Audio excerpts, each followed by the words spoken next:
On April 20th, we arrived at the U.S. Embassy in Dublin, an impressive structure designed by John Mac L. Johansson and prominent Irish architect Michael Scott, built in the mid-1960s as a part of the State Department program begun in 1954 to craft U.S. embassies as a blend of American sensibility, in harmony with history and culture of each locale. At a first glance, the feel was thoroughly modern, in a stark contrast to the older, more rustic buildings which surround it. Yet there was something oddly familiar about it. A closer look and a bit of research uncovered and confirmed something entirely different. It was actually designed as homage to the 5th century Celtic architecture, with its rounded, heavy stone blocks that face and welcome light from all sides.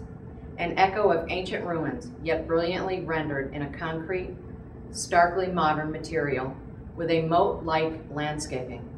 The final design was considered a great success in meeting the challenge of the program, balancing a functional space and an environment aesthetic.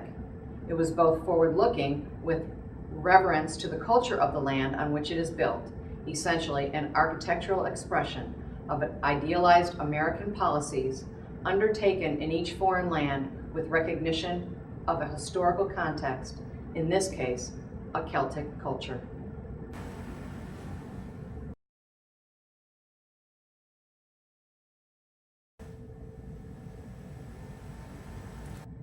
With the Virginia Tech massacre just days before our arrival, a special acknowledgement of our program was not unexpected. We were led to and left at the ground floor center of the rotunda for someone to greet us. As we waited, we became aware of the embassy staff quietly gathering on the balconies that surrounded the upward spiral around and above us. It must be for an appearance of someone important, we wondered. This unique structure's design leads up, drenching the atrium with outdoor light, designed to pull one's gaze to the roof, and we watched movements surround us.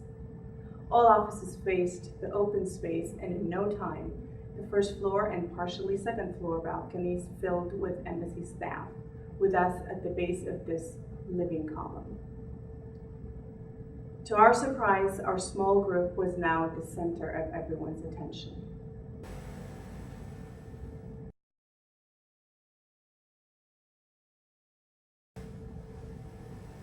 After a brief introduction, Mr. Jonathan Benton, Deputy Chief of Mission, offered a moment of silence to acknowledge the VT shooting. We were the important guests and the reason for this confluence. The pensive attention from a balcony full of silent strangers at first felt like an awkward, but eventually warm embrace. Most unexpectedly, time stood still, as a moment of respectful pause weighed heavily on us and seemed to linger. How did we feel? There was an acutely felt connection to the U.S., a sense of belonging, in pride of being an American, and of shared grief for the innocent lives lost. It mattered little that most of us had never been to the Blacksburg campus, experienced the fervor of a Virginia Tech football game, or took a class from a fallen professor.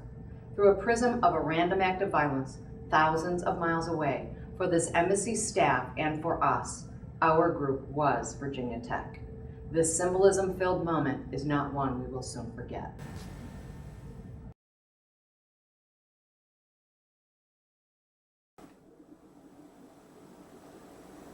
In the hours and days after the shootings, there was a clear, unwavering voice of leadership and quiet resolve. President Steger, the face of Virginia Tech, stood firm and spoke to and for the university we briefly represented while in Ireland. When we joined the EMBA program to fine-tune our existing skills earned over many years of work experience, leadership was listed as one of the core themes of our program. There were lessons learned through President Steger's graceful management of this tragedy in the most public of forums, and defending administration's handling of this incomprehensible crisis. Dr. Steger focused on a proven track record of concern for the students as each detail came to light. His unapologetic yet calm disaster management style shone in the face of adversity, and the outpouring of pride and recovery of school spirit were not unrelated. When the world learned about Virginia Tech's heartbreak, it also heard about the academic and cultural diversity, rising ranks of the programs, world-class faculty, and a wealth of resources offered to those who pursue degrees in our institution.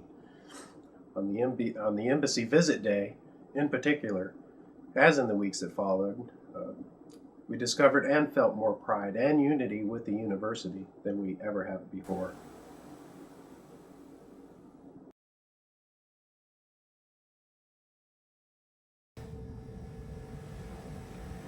In a twist of fate, it was during our international residency, a capstone course for the program, that we saw true leadership in action with concepts directly applicable to the rest of our management careers. Importance of crisis management planning, a focus on a balanced skill set from the leadership team members, leading by example, and keeping an open mind in post-crisis analysis.